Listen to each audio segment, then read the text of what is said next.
With so much of the world appearing to be out of control,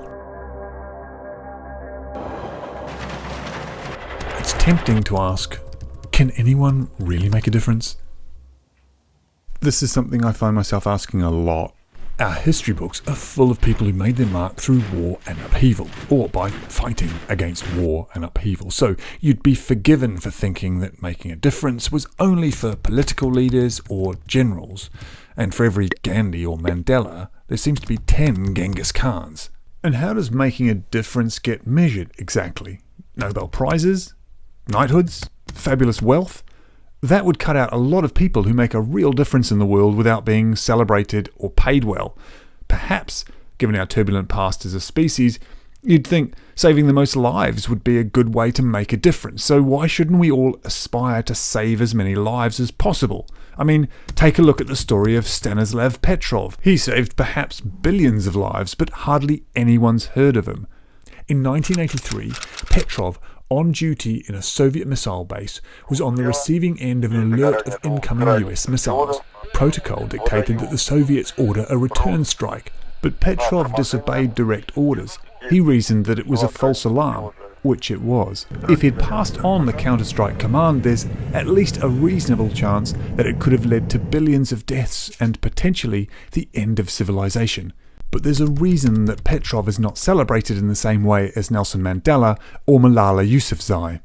If Petrov's difference is measured in lives saved, he's the winner by far. But the aim of making a difference is to do something that nudges the world a little. Not to just avert catastrophes, but to make things better than the past. Saving civilization through a single unexpected act of courage is one thing. Committing yourself to improving it in some way over a long period of time is another. And that leads to broadly 3 different ways of seeing the world, with each of them offering their own answer as to how you can lead a meaningful life and make a difference.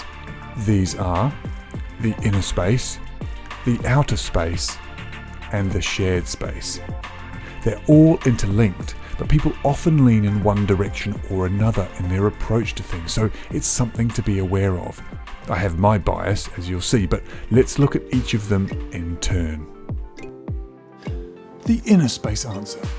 In the inner space answer, the outside world is largely, if not completely, out of your control. Your mind is the only thing that you can ever truly control and influence, although I know a lot of people that work in marketing that would argue this isn't the case. But anyway, let's go with it. Through discipline and behavior-changing self-awareness, you can only truly make a difference in your life and your life only. By extension, if each human being was tasked with sorting out their own inner state, we wouldn't need to be making a difference in the world at all, because it would all sort itself out. And that's the blind spot.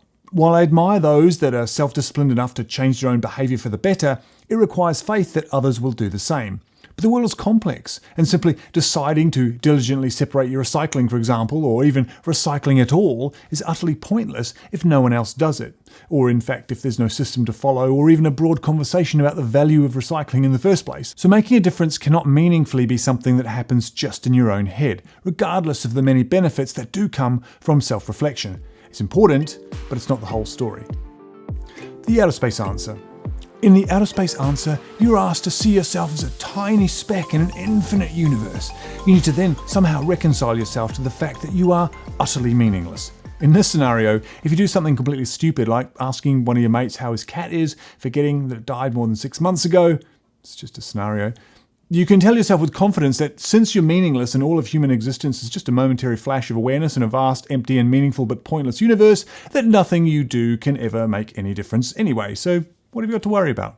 Apart from being thoroughly depressing, it's also, philosophically speaking, more than a little convenient, because it assumes that somehow our day-to-day experience of the world encompasses an infinite and unrelenting expanse of exploding quasars and ever-expanding galaxies. That might be close to the truth for a handful of astronomers, and to be fair, Brian Cox does seem pretty well adjusted and not at all depressed.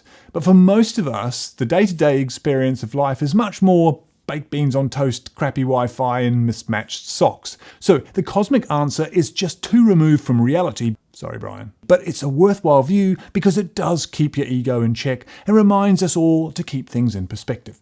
It also allows for a genuine sense of wonder at how completely bonkers it is that we're all just floating in space. The shared space. In truth, we all have an inner space that only individuals can ever truly know, and we all inhabit a vast outer space that is largely unknowable. But in between the two is a human world of shared consciousness, full of richness and meaning, but also with responsibilities to each other to make that shared space better than the past. Some people decide to make a difference in that in-between space by becoming an entrepreneur and offering products and services that, if successful enough, can and do make a difference in people's lives. But businesses are like players on a monopoly board, and although influential, they can only change things within the rules of the game that are written on the back of the pack. For people outside the business world, they may be making a difference just by being a mother or a father, or a football coach or a teacher.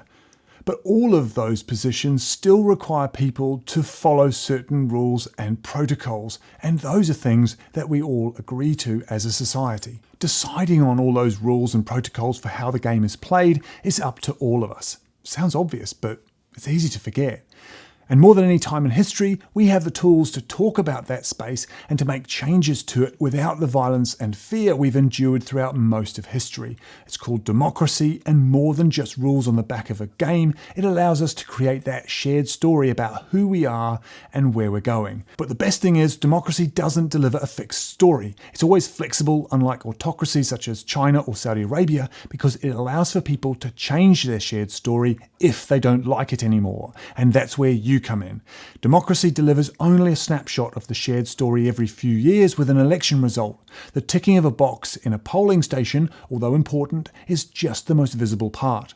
The story gets changed when people decide to get involved and make a difference in the area that they understand and care about.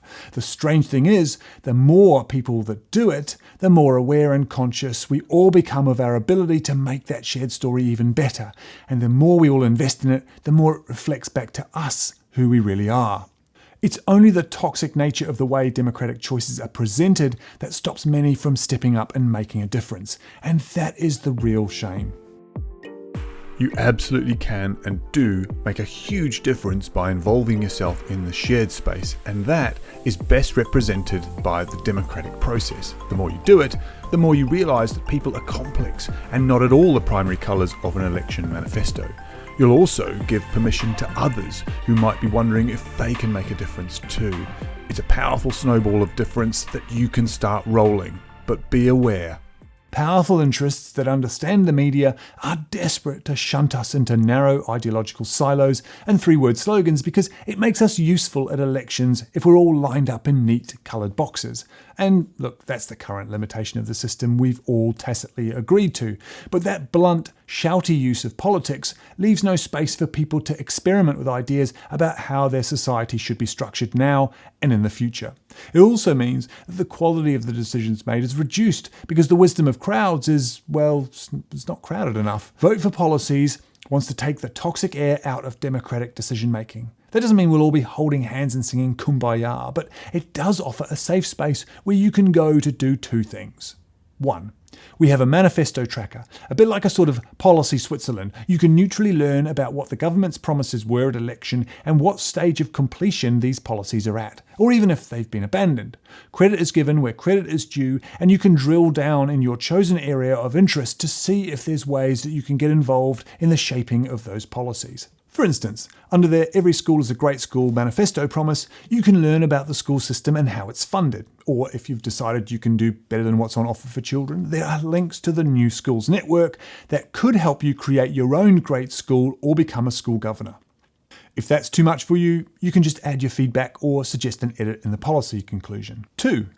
At election times, we offer a manifesto comparison so you can choose the policies that you think are best without knowing which party they belong to until the end. This is a powerful democratic tool and offers a snapshot of what a proper, grown-up democratic choice actually looks like. I won't go into the various ways that you can get involved and make a difference, although there's plenty on the Vote for Policies website, but For instance, I'm not a paid presenter reading a script given to me by Vote for Policy's HQ.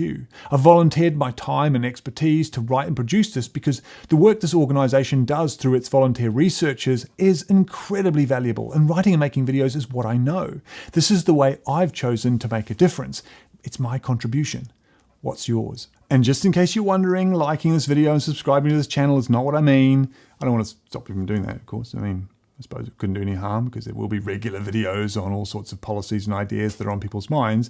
But after that, go and check out Vote for Policies and dive into your area of interest in the manifesto tracker, or at least pin the website for when there's another election.